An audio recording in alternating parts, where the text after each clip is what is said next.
Oi, gente, tudo bem? Nossa, eu tava morrendo de saudade desse cantinho aqui, desse espacinho. Ahn, mas eu tava de férias aí nesse mês de julho e como eu tava sempre com muita atividade, sempre com muitas pessoas, eu não tive como gravar um vídeo.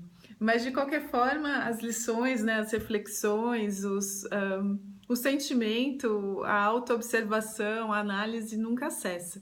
E hoje eu queria aqui falar a respeito de comunicação, porque é uma coisa muito interessante.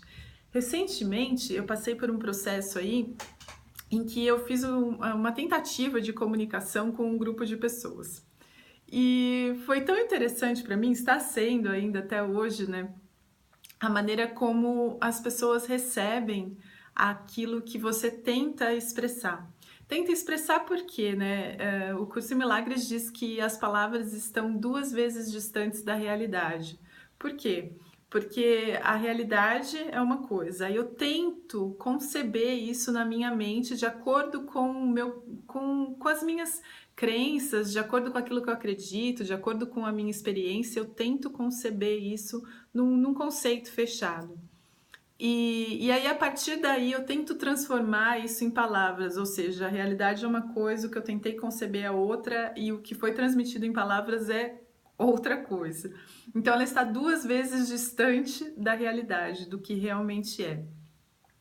Então, assim, já a comunicação que nós temos através das palavras já é uma coisa que por si só eu vejo que já tem a tendência ao fracasso, vamos dizer assim.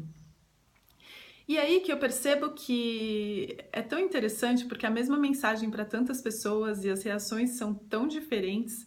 Então, a resposta que vem dessas pessoas, da compreensão que elas tiveram, o sentimento que elas têm a respeito daquilo que eu estava dizendo, é muito interessante de observar. E nesse processo eu fiquei observando e pensando com cada reação, com cada fala de cada pessoa que falou comigo, que é, você já percebeu que isso que a gente chama de comunicação, quando a gente vê duas pessoas conversando ou mais, quando são mais pessoas é mais difícil ainda, que são pacotes de crenças, expectativas, sabe, de possibilidades, porque dentro do meu pacote de expectativas de possibilidades, do que eu acho que é possível, com relação àquela pessoa, ou seja, quando eu olho para aquela pessoa, eu nem, na verdade, estou olhando e entendendo o que ela está dizendo, e sim analisando o passado.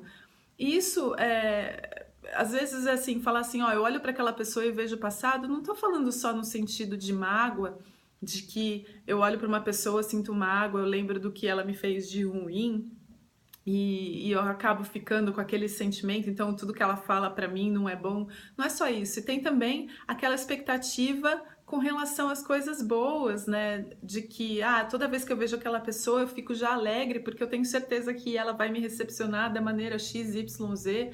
Ou seja, nós criamos um pacote de expectativas e de possibilidades de acordo com a análise que eu fiz do passado daquela pessoa.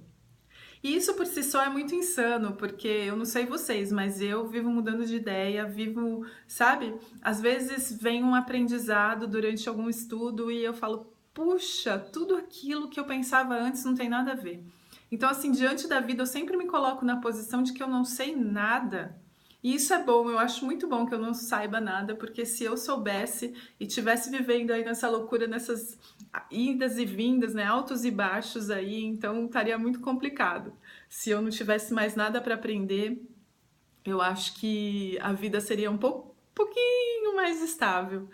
E de qualquer forma, então assim, nós, né, essa metamorfose ambulante aí constante, porque nós estamos nesse constante aprendizado, e o que valeu para mim há um segundo atrás, de repente não vale mais, como eu posso, né, esperar que a pessoa, o meu interlocutor, seja uma imagem fixa que eu criei do passado dela e tente me comunicar com essa imagem que eu criei dessa pessoa? Então, é óbvio que não importa o que essa pessoa fale, de repente, vamos supor, é uma pessoa que eu acredito que tenha me magoado, que tenha me causado mal, de repente essa pessoa fala uma coisa bacana, legal, que sirva para minha vida, mas eu não consigo trazer aqui para o meu coração, porque a imagem que eu tenho dessa pessoa é que tudo que ela for me dizer é alguma coisa ruim. Então, o que eu queria dizer é que, assim, não importa o que essa pessoa fale, eu tente dizer, eu não estou preparada para me comunicar com o que está sendo dito e falado, porque eu já tenho uma pré-concepção daquilo que ela, das possibilidades do que ela poderia me dizer. E isso, assim, eu queria fazer um convite, né, à autoobservação de cada um, para que nas conversas, para que a gente conseguisse se colocar nessa posição de ouvinte. E a gente ouve as pessoas falando, mas ao mesmo tempo nós já estamos maquinando outras coisas, uma resposta, e às vezes não dá nem tempo de assentar aquilo que as pessoas falam. A pessoa fala, não assenta, né? Bate, toma lá da cara, a pessoa falou, você já respondeu, já rebateu. Então, assim, de fazer esse convite à autoobservação e entender como eu estou recebendo aquilo que aquela pessoa está dizendo. Porque eu acredito mesmo que toda mensagem que chegue até você é para você. Toda pessoa que chega até você era para você, não para, sabe? Porque senão não chegaria até você, chegaria para outra pessoa. Então, assim, eu queria fazer um convite, e para mim mesma, obviamente, em primeiro lugar, a comunicação. E a comunicação conosco mesmo, em ser sincero com aquilo que a gente sente, com aquilo que a gente pensa e tentar entender o que está aqui dentro, o meu querer, a minha vontade, como isso tudo é movido. E eu queria trazer assim essa reflexão para vocês. E super obrigada pela atenção, obrigada, desculpa pela ausência aí, pela paciência. E um beijo grande no coração de cada um de vocês. Namastê!